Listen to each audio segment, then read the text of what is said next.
Sejam todos bem-vindos ao canal. Na aula de hoje nós queremos revisitar o assunto de síntese de duas posições com saída no acoplador, só que nós iremos também trabalhar com a questão da validação da localização dos pivôs fixos O2 e O4 para evitar o chamado problema ou defeito de ramo.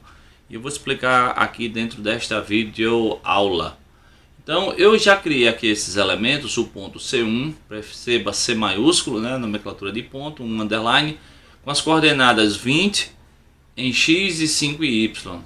E um L3, que vai ser o comprimento do nosso acoplador, 50. Θ 31, isso aqui quando a gente clica 30 graus ele está exibindo radiano, não tem problema. E Φ 52 graus. Escolhas aleatórias.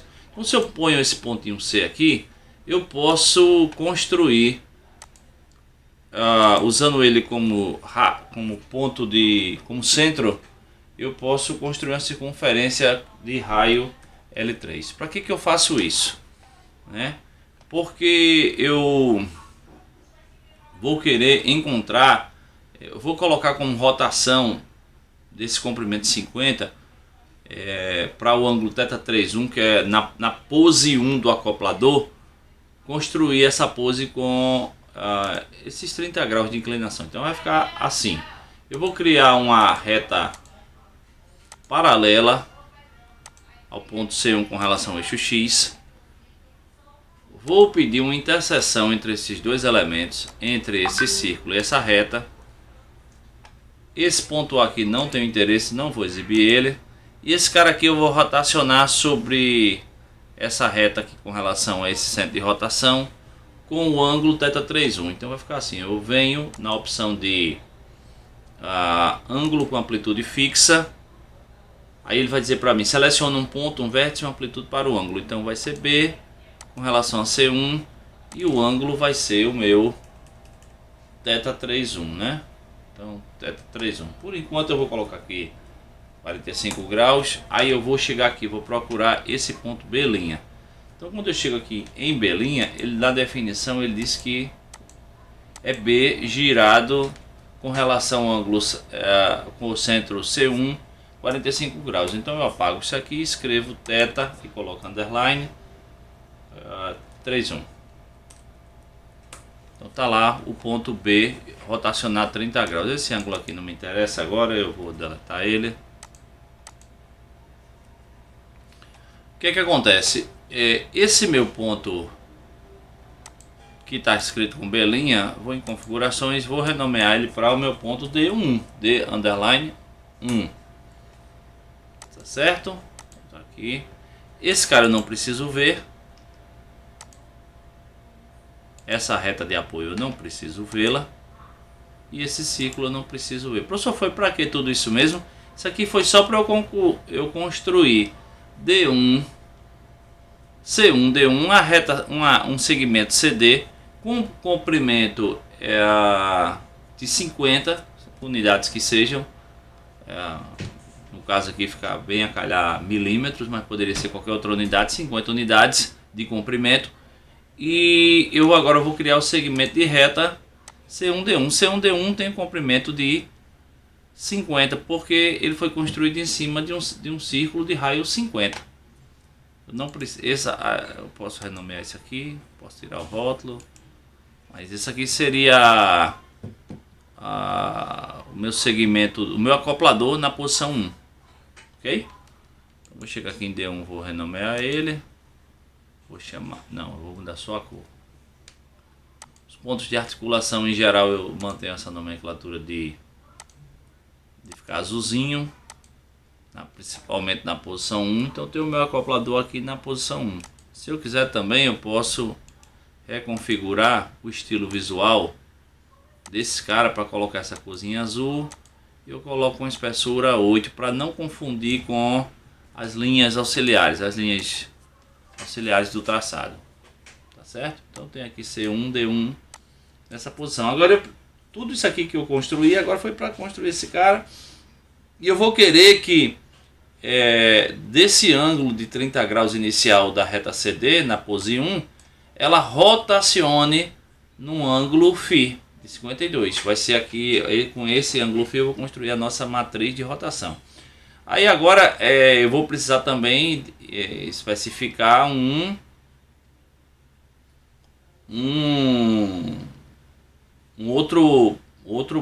a translação, né, de C1 para onde ele foi. Então eu vou criar aqui agora um ponto C2 a partir daqui, né. Depois de underline eu dou seta para o lado para evitar colocar qualquer operação no índice de C. C2 igual, vamos lá, vamos colocar ele aqui com 25. Aí eu tenho que escrever a notação de ponto 25, não, 25 em Y, mas eu vou querer, sei lá, 5 em X e 25 em Y, por exemplo, aí o ponto C2. E agora, para poder rotacionar em torno de C2 com o ângulo φ, eu vou construir a nossa chamada matriz de rotação. Aí lembre-se que a nossa matriz de rotação ele vai chamar R é igual, aí a gente vai abrir colchetes, chaves. E como ela vai ser uma matriz, nós vamos colocar duas chaves. Aí colocamos chaves assim, vírgula.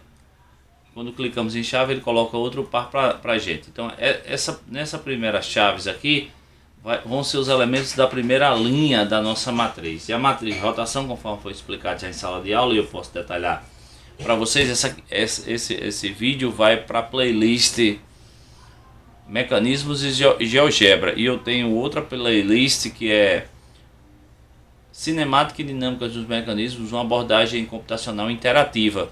E neste eu estou destrinchando, detalhando todo o livro que estou prestes a publicar sobre esse assunto.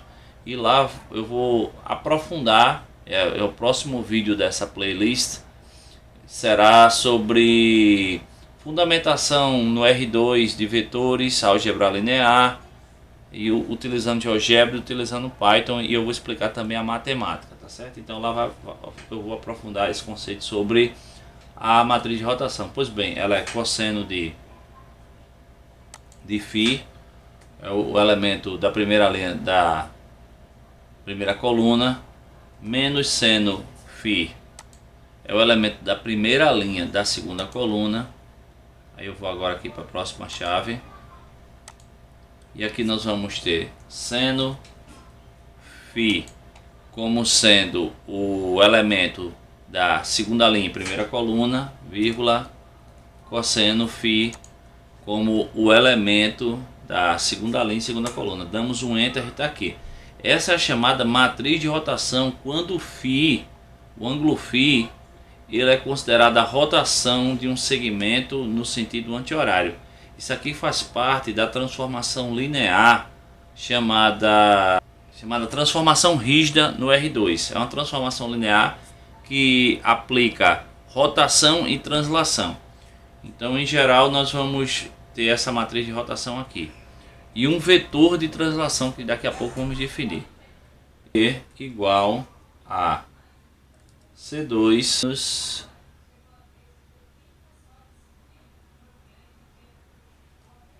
R aplicado em C1. Esse é o nosso vetor de translação para esse tipo de problema que a gente tem. A gente não precisa apresentar ele aqui, esse vetor, mas o que acontece de modo geral?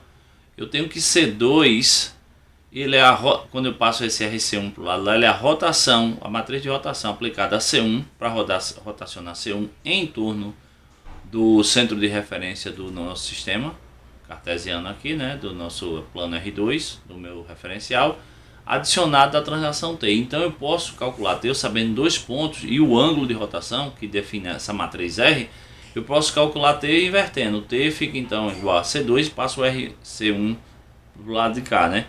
R é uma matriz que toda matriz quadrada sobre um vetor, ela é uma transformação linear, ela é um vetor que transforma C1 rotacionado.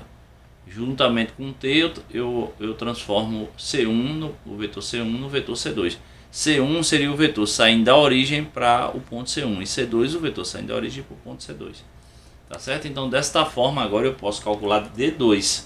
Então o meu D2 vai ser igual a matriz R, esse operador, aplicado sobre o meu ponto D1, que está aqui, seta para o lado, mais o meu vetor de translação T. Então aqui está o meu ponto D2. Então, tá aqui, vamos procurar D2, está aqui, ó. Então o que é que acontece? Já vou mudar o estilo visual, pegar aqui desse cara, clicar nesse. Então quando eu faço o segmento de reta C2D2, ele é o mesmo segmento de reta em módulo, né? O comprimento dele tem também 50 milímetros. Como é que a gente pode fazer isso? A gente pode fazer de diversas formas. Eu posso chegar aqui, ó, pedir a ferramenta de medição. Posso tirar essa medida aqui, ó, 50. Posso medir aqui, ó.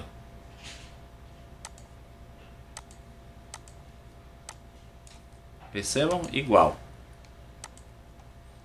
Então, eu consegui fazer a translação e a rotação do meu segmento CD, da pose 1, que é o índice 1, para a pose 2. Tá tudo bem. Então, a síntese consiste justamente em eu encontrar os comprimentos L2, L1, L4 e as posições do pivô O2 e O4, que fazem com que, ao eu mover C1 para C2, o ponto D1 vai para D2. Então, a gente viu que, vamos entrar agora na questão da metodologia. Essa aqui é só a apresentação do problema, tá certo? Então, por hora eu vou parar esse vídeo e vou criar outro introduzindo a metodologia de solução.